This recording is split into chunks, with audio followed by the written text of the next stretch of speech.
Hello. I'm back again with another video. This time I'll be reviewing South of the Midnight. It's Xbox game from 2024 I think, or 2025. I think it was last year, 2025. Yeah. It's made by the developers of We Happy Few, and it's their first game since Xbox bought them all the way back in 2016, I think it was, or 2018. It got 77 on Metacritic and 6.8 with the audiences. But on Steam, it's overwhelmingly positive. It's a 10 to 12 hour game, priced at $40, 40 US dollars. In this review, I'll let you guys know if the game's worth that price. As for the positives in this game, I liked a lot of things. One of them being the art style, or like the graphics, if you wanna be specific, I guess. But I think it's more on the art style, the vibes, the lighting, rather than the graphics. Graphically, it's okay, but it's like everything around it that really pushes it to the next level. I was a bit worried about the stop motion thing that they were going for, like the Spider-Verse movies, but thankfully it didn't like affect my enjoyment of the game, but rather like it enhances the experience. It makes it stand out from the other like third person adventure games, because there's a lot of them in the market, especially like a lot of PlayStation games. They go for this gameplay style, but South of the Midnight's art style and the setting, especially the setting, really helps it stand out, because there are a lot of games that are set in America, but they aren't set in like the deep south and stuff. They usually like set in the cities, like the main major bigger like big cities. And as someone that's not from America, I guess like extremely tiresome seeing the same 3 or 4 cities being represented over and over again. Like I'm surprised how the Americans are like sick of it. So I was surprised with the game setting. Seems like the developers, they might have some people that are from deep south, because I felt like they respected the culture, the tradition of the people extremely well in a really respectful way. Same with the accents. I was a bit worried about the accents. I thought they'd get like actors and they would do like a fake accent and then you could tell. But now, like almost, yeah, I think everyone, they all did like a really good job. There wasn't, I couldn't name like one actor that like stood out in a bad way. All of them did like a really great job, especially the main MC herself, because she being like a teenager and then like being a normal chick having powers, I thought would be they'd go the same route as Forspoken, how she like over exaggerates every small thing. Thankfully she acts pretty normal and the writers aren't trying to make her quirky and stuff. She's pretty normal. She's like a normal teenager. I really liked her as a character. Her dialogue, the way she reacted to situations and stuff, it was really good. It wasn't annoying, which was something I was really worried about. And the music is like another big thing for this game. It's like implemented really well. It's not just instruments, but like there are vocals as well, and they play during Pacific missions and stuff when something emotional is happening. So music is like a really big thing. It's a mix of country slash like R&B, I guess. There isn't much R&B in it. Jazz, yeah, I think, yeah.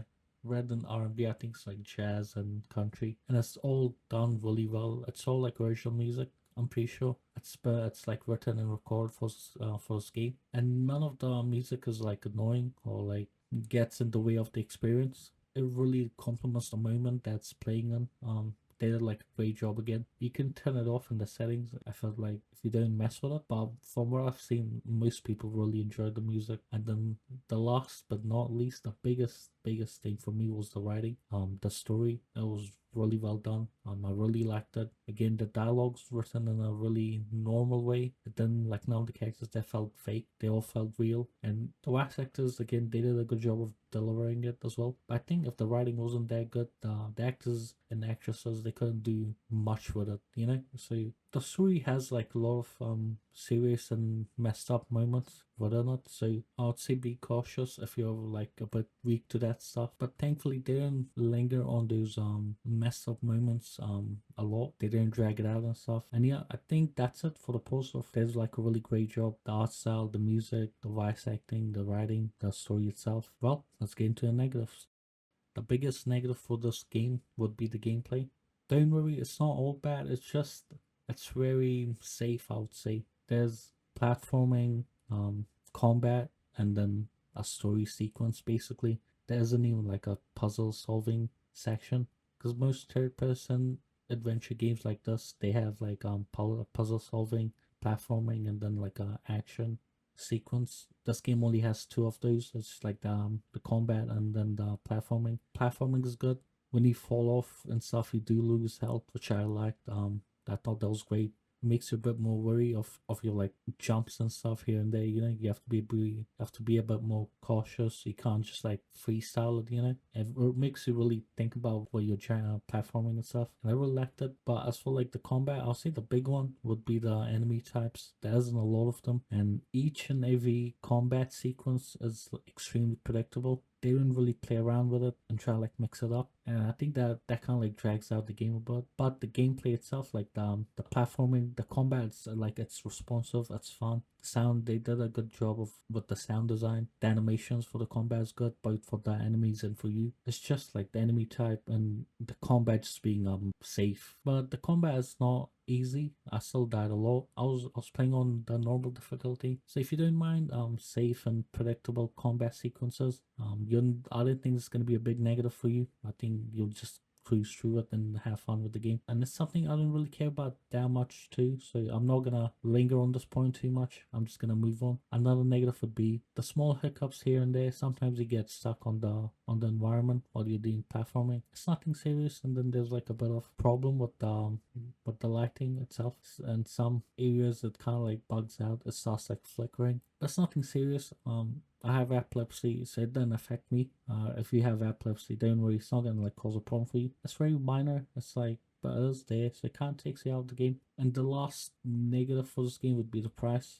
I would pay $40 for like a 10 or 12 hour game, because that is a good game. Almost everything about the game was good, except some small portions of the gameplay. But I would be more inclined to pay $30 rather than 40. I think if they lowered the price by $10, I think they would have gone more sale. Like a lot more people would have bought the game, I think, in my opinion. So I think 12-hour game for $40 is still not that bad, but I would be more happy to pay $30.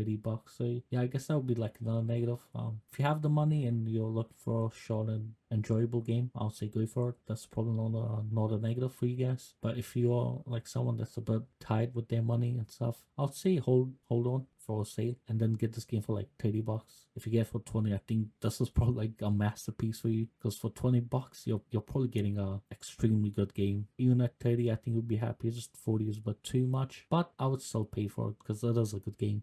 Well, that's it for this review. Shadow of the Midnight is it's a good game, extremely good game. I was surprised with how much fun I had. I was a bit worried about the story and the writing being bad and like quirky, but that they did like a good job with the story. The gameplay is like another one. A lot of people like shit talking the gameplay, so I was a bit worried. And again, I was surprised with how much fun I was having with the combat, the platforming and stuff. I think having puzzle solving sequence would have made the gameplay a bit more fun. Even though I'm not really big into puzzle solving, I think something easy would have added a bit more variety to the gameplay. But still, that was all good. Just the enemy taps are a bit on the low side, and it's other than that, it was all good. There isn't a lot of exploration. I'm sorry, I totally forgot to mention that, and the negative sections, that there isn't a lot of exploration. You're not going to be finding unique items, weapons, potions and such. You're just going to be getting skill points and investing them into like your skills here and there. But I think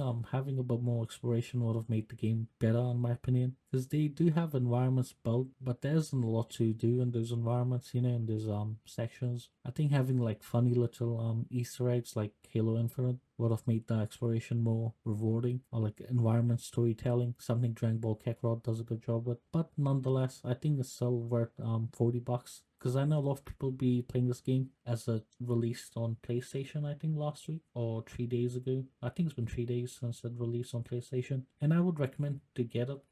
Again, if you're a bit tight for your money, I'll say wait for like sale for like $30. But if you're all good paying 40, I think you're gonna be having a good time, because yeah, in my opinion, it's a really good game. Well, that's it for this review. Thanks for watching this video, leaving a like, comment, and subscribe with me in law. I'll see you guys next time with another video.